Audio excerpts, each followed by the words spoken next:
All right, guys, today we're gonna take out a 2023 GS22, which is the second generation GS22. You ready to shred it, Colin? Couldn't be a better morning. It's glass. Ready. So perfect condition, sun's out. So let's head out. Before we jump in the water, let's go through the quick version of what has changed on this boat and the main things people probably notice on it, coming from an older GS into the new one. What do you think? So for the second gen GS22, actually the entire GS line, they took everything that they liked about GS and mixed a lot of G aspects into it.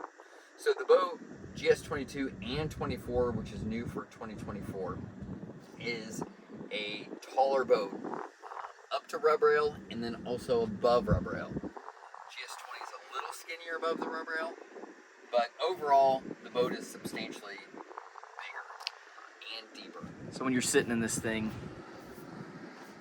that sidewall comes up a lot higher on your back. You feel like you're down in the boat more, right? Yep, 100%.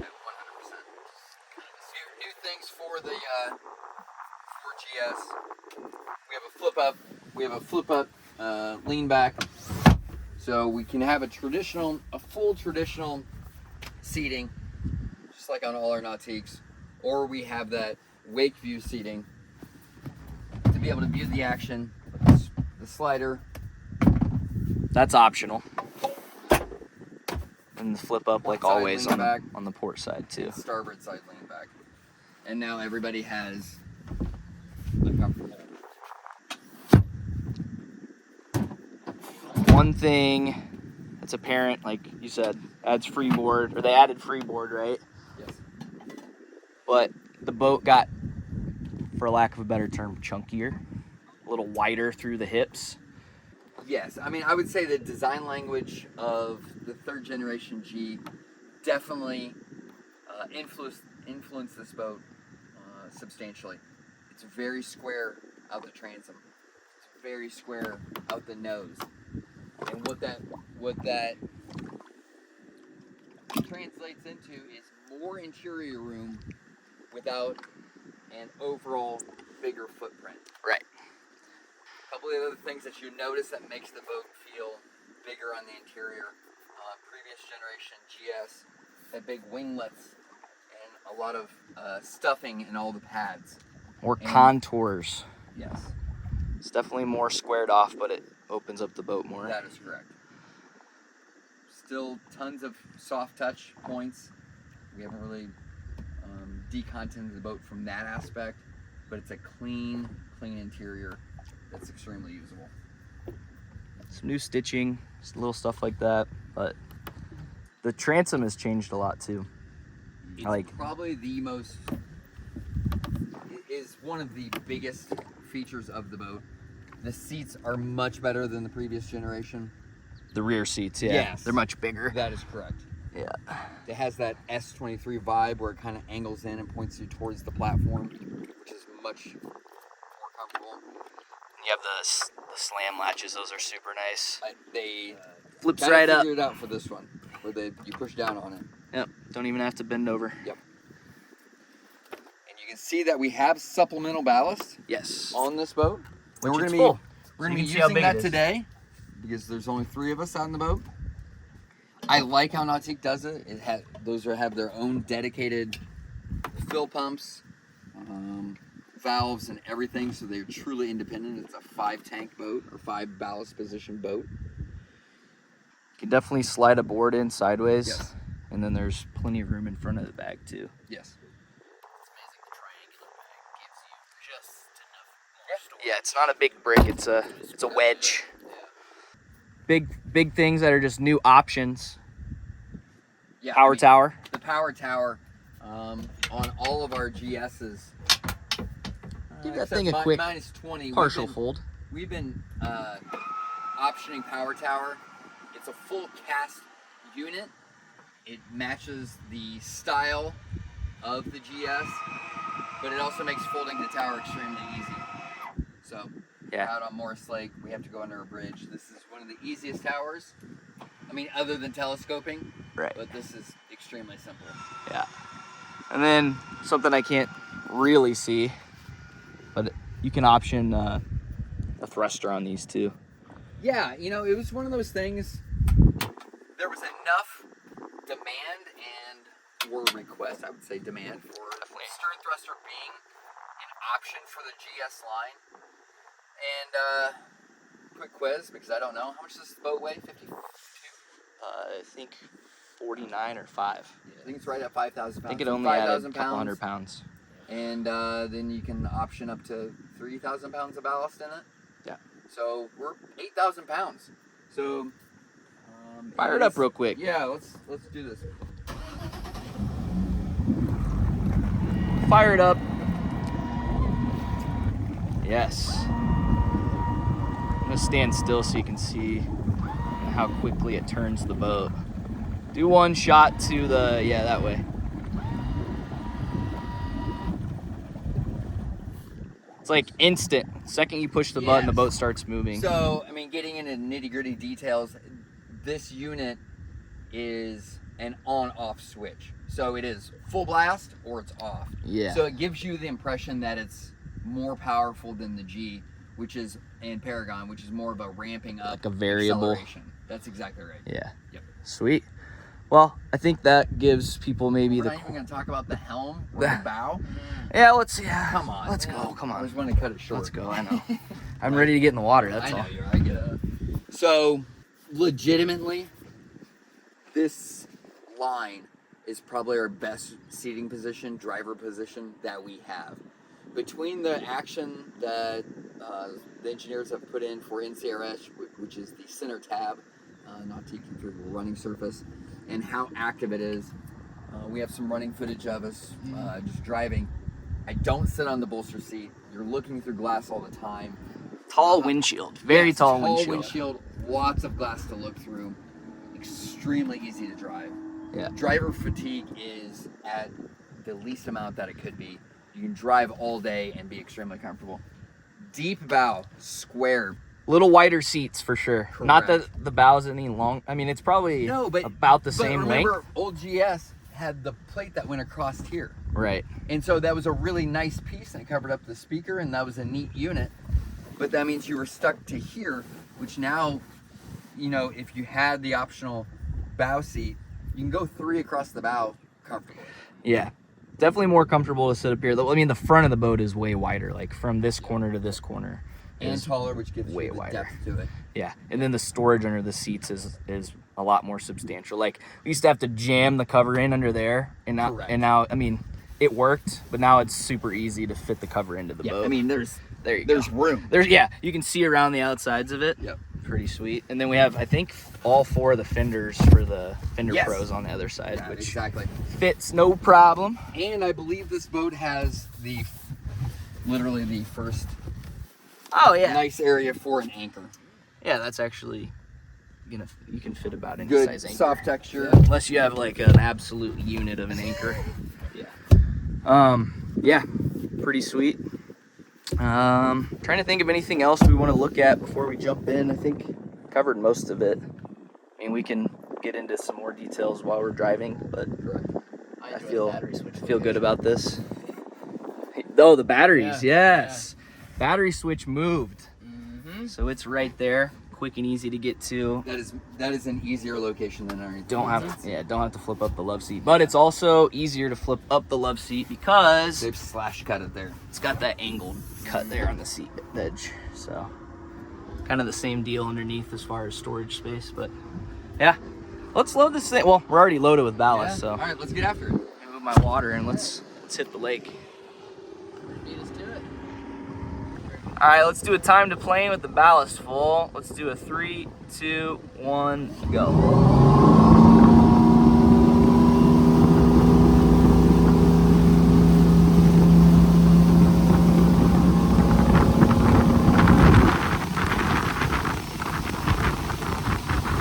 It's about 13 when it settled.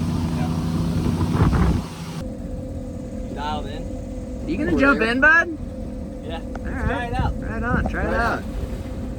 Woo!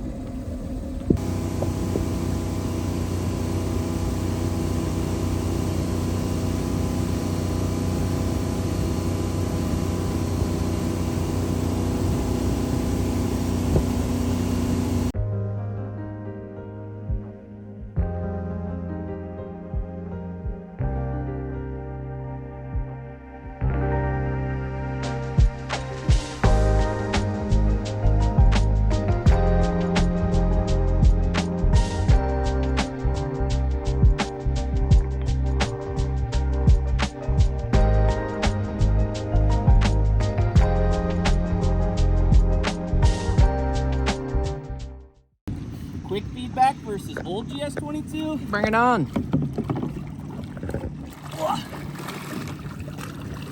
Double times better for wakeboarding. It's taller. Pops are super hard. It's great. Stable. Yeah. It's clean. It's really good. We're gonna set the boat up to go surfing now. Nautique has programmed in actual proper settings into their boats. Let's take a peek at them. Wake Pro, and let's just go wake surf steep, which if you're looking at it, it just shows you how to do this. Now with 3 of us in the boat, we already have the supplemental filled. We'll just activate it. We're not gonna drain it, and we're gonna look at this right here. So we have all 5 of them filled. And we're gonna do that because there's only 3 of us in the boat. And supplemental is supposed to supplement like having a full 12-person, crew in the boat. So they add a little bit extra weight. So that means every time you go out, you can have the wave be the same. And it's not gonna be dependent on if you have a huge crew or you don't have a huge crew. So from that aspect, that's the ballast system. And now we go to wave shape. It's as easy as this. You can see the graph. And so when you're back there, we're gonna start out on a 3. And the surfer can be like, oh, 4, 5, 6. And that is literally how easy you can change the shape of the surf wave.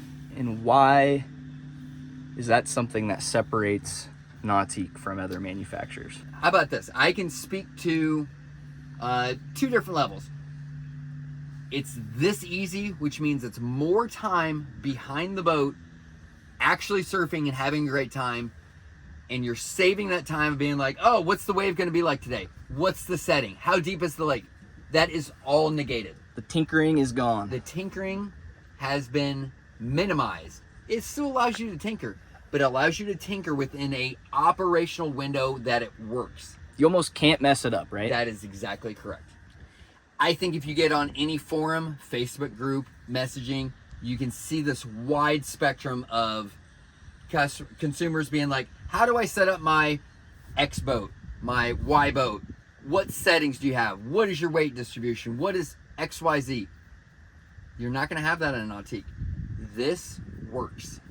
And it's programmed to work because there's been actual engineering and software design thought about and programmed into it.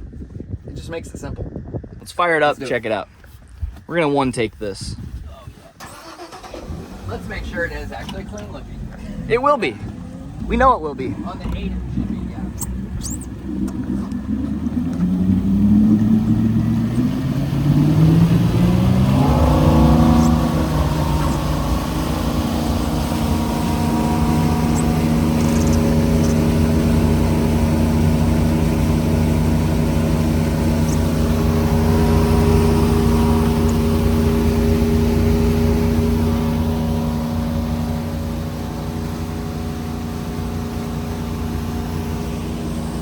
We're surfing at 15, 16 gallons per hour. 11.6. Get a nice long steep face on that thing.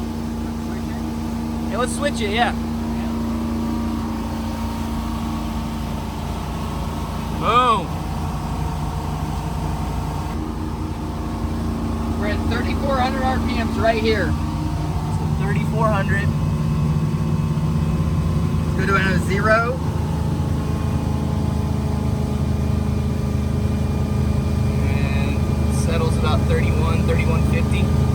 is a testament on how much the plates are actuating and how much difference we have behind the boat. But it is still a clean surf wave. It's a dramatic change when we're back there.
So we're gonna activate ski mode.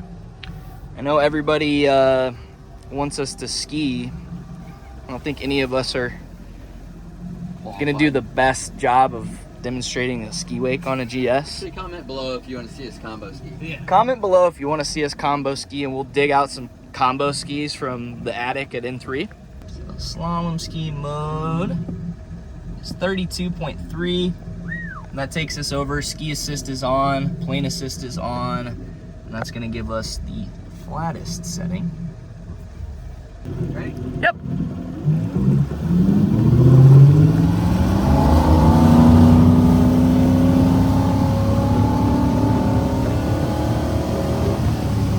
And we're settled.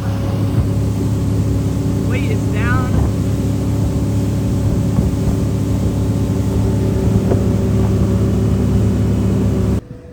So, consensus look, so it's not far off from the old boat, although this thing's a little heavier. Still has that kind of same rolled edge on it. With a little bit of wash coming off the rooster tail. Table looks really flat across the Table's surprisingly flat. This thing coming in at almost 5,000 pounds, so. Let's see what our slow speed wake looks like. slow speed wake. So this would be like if you're pulling a beginner wakeboarder. He said it's 18, but Yeah, about 18. Might bring the plate up a little bit and see what we got back here.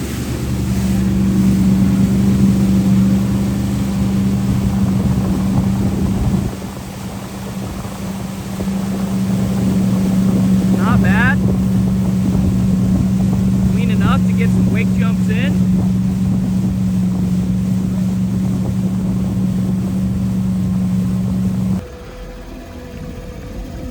Colin unplugging our Diacom. Takeaways from the boat, fellas. from a driving aspect, I think GS is one of the best boats in our lineup. From just pure visibility and just operations at the helm. It's probably one of my favorite aspects, along with the surf wave is proper and just you can't screw it up. Definitely, I mean the previous gen GS22 was a really good surf boat. I don't think people gave it credit for how good of a surf boat it was, but this is definitely an improvement. The wakeboard wake is much better. Ski wake is probably splitting hairs, and some of the interior improvements are pretty nice. Well, let's wrap it up, throw this thing on the trailer, and catch you on the next review.